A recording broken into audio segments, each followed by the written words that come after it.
était guillotiné. Ce matin, au même endroit, plusieurs milliers de personnes défilaient demander une commémoration officielle de cet anniversaire. Ailleurs, des monarchistes ont multiplié les défilés des opérations plus musclées et ils se sont retrouvés face aux républicains. Clément Veyrenal, Hervé Gutmann. La France monarchiste, place de la Concorde, au son du Requiem de Cherubini, composé en la mémoire de Louis XVI. Il y a 200 ans, jour pour jour, heure pour heure, la tête du roi tombait à 10h22, très précisément. Ils étaient plusieurs milliers ce matin à être venus au même endroit se recueillir, monarchistes militants ou simples sympathisants.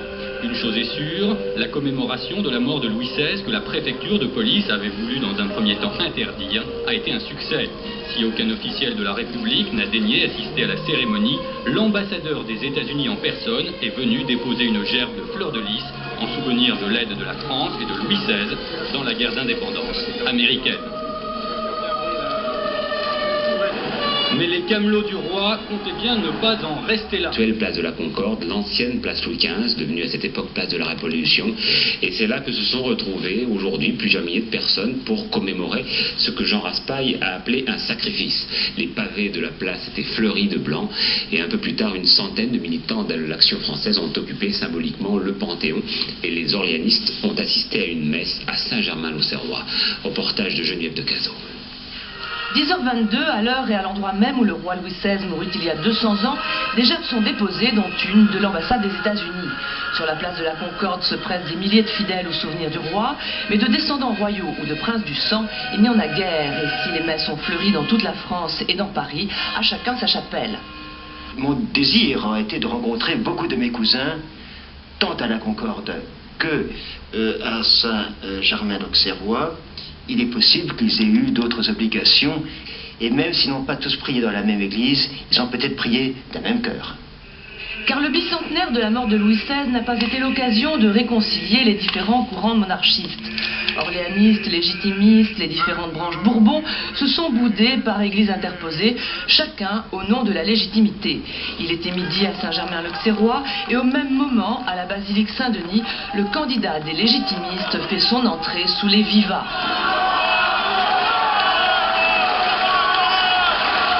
Louis-Alphonse de Bourbon, duc d'Anjou, la branche espagnole. La famille d'Orléans, elle, a choisi de faire dire une messe à Versailles. La diversité, pour moi, ne me gêne pas, même si certains ont une préférence pour une branche ou une autre, ceci n'a pas beaucoup d'importance. L'essentiel, c'est que nous soyons tous monarchistes. Au-delà des tentatives de récupération politique, de certaines nostalgies ou même de slogans, les milliers de personnes qui ont participé à ces messes du souvenir voulaient simplement se recueillir et exprimer leur fidélité à un symbole. Et puis une autre messe au cœur du pays des Chouans, en Mayenne et en Ille-et-Vilaine, à exactement... En France maintenant, des milliers de personnes sur la place de la Concorde ce matin pour célébrer le bicentenaire de l'exécution de Louis XVI, à l'endroit même où il fut guillotiné le 21 janvier 1793, un hommage à celui que les monarchistes appellent toujours le roi martyr. Reportage Geneviève de Cazaux. Anonymes ou non, des milliers de personnes, les bras chargés de fleurs, se sont rassemblés sur la place de la Concorde dès 9h30. Pas de bousculade malgré la foule immense, tout le monde attend. Tracas pour les organisateurs, menaces de récupération politique, rumeurs d'interdiction du rassemblement, sans compter avec la presse qui foule l'emplacement où Louis XVI fut guillotiné. Mais l'heure est à la dignité et au recueillement. Émotion au moment de la lecture du testament du roi. 10h22, l'heure fatidique, les gerbes sont déposées sous les flashs des photographes. Je crois que c'est une date qui marque la rupture, une rupture fondamentale de l'histoire de France.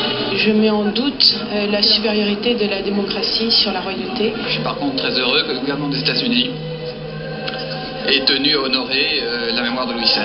C'est le seul geste officiel qui a été fait aujourd'hui. Il ne s'agit pas d'une attitude passéiste, mais il s'agit au contraire d'une attitude tournée vers l'avenir, parce qu'on ne peut pas être coupé de son passé. Une commémoration qui a déplacé 3000 personnes hier soir à la basilique Saint-Denis. Une veillée de prière dans la plus pure tradition.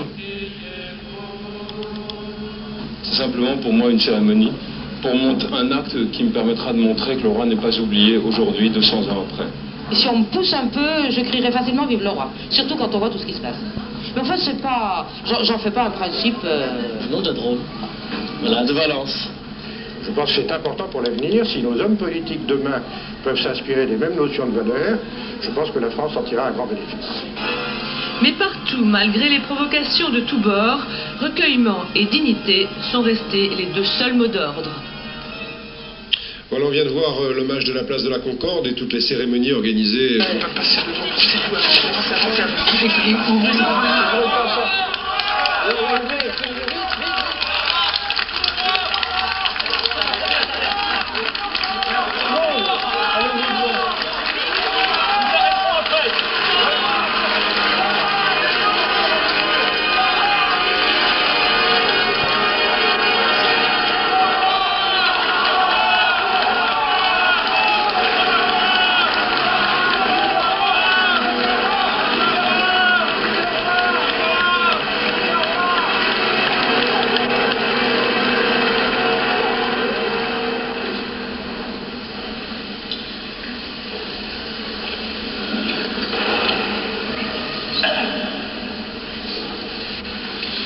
Le souverain de tous ne reculera devant personne et ne tiendra pas compte de sa grandeur.